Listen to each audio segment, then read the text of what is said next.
Hello. In 1993, I had a girlfriend. Um, she was beautiful and very seductive, had a great sense of humor. And our first date was on February 13th, 1993. We spent the whole day together. And during that time, she told me that her mother had cancer and was in a hospice. So our date was on a Saturday. The next Monday or Tuesday, I took her to the hospice to see her mother. Her mother was dying from liver cancer and was really not even awake. The beautiful people at the hospice were caring for her to make her comfortable. She was getting a lot of morphine. She was so weak that she couldn't even blink. A nurse had to come in and put eye drops in her eyes so that they wouldn't dry out. Her breath sounded dry and coarse.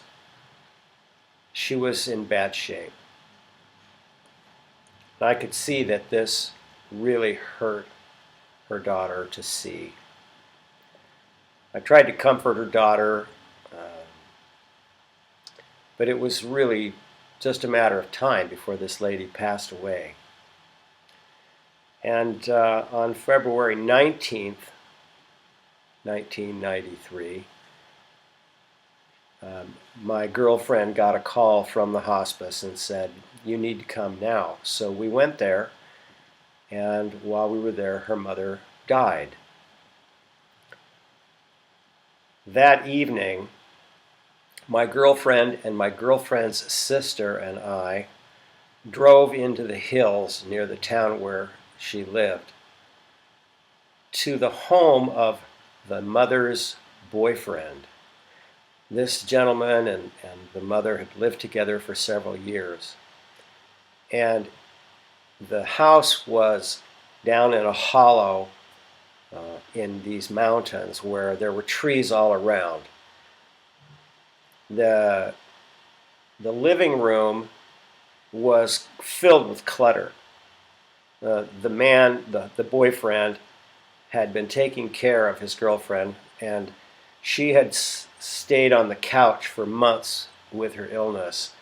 And next to this couch, which was covered with rumpled blankets, was a coffee table full of pill bottles and used glasses. The strain of this illness on this woman and her boyfriend had been such that they didn't have the energy to do anything except just get through each day. My girlfriend and her sister went to the boyfriend, and the three of them were crying together in the living room. And I felt really out of place, like I was intruding on their privacy, because I didn't know my girlfriend well enough to have been, supportive in a real way. So I went into the kitchen.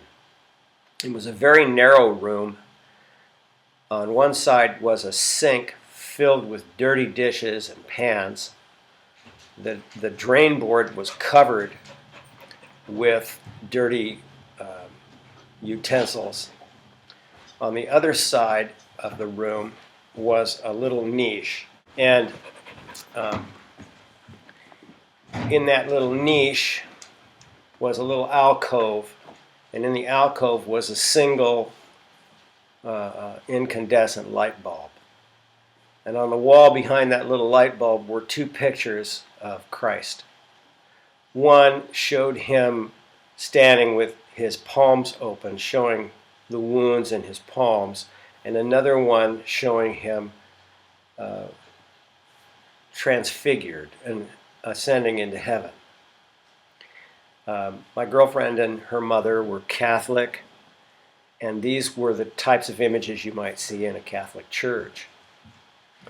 So as I stood there looking in this dim kitchen past this single light bulb looking at this picture of Christ, I felt a presence in the room, as if someone had just come in and put his arm around my back. And I felt this overwhelming compassion flooding through this house. Hearing the women and the man in the other room cry and feeling this compassion, it occurred to me that what I was experiencing was the presence of an all-encompassing love, and that it had come to comfort these people. Now, I have spent part of my life, ever since I was a little boy, hoping that I could experience the presence of Christ as I've heard people describe it. But until that moment, I had never felt anything like that. And I realized that the reason was that I hadn't really needed that assurance as much as these people needed it now. And I thought, maybe that's why people who are prosperous and don't have many financial or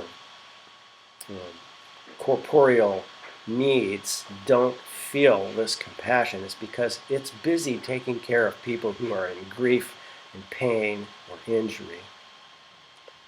And the feeling was so overwhelming that I've never forgotten it. And recently I've been watching YouTube videos about people's near-death experiences.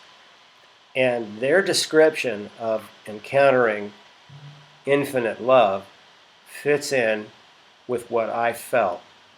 So while I was not personally near death, I was near the presence of death. And in that area, I felt infinite love.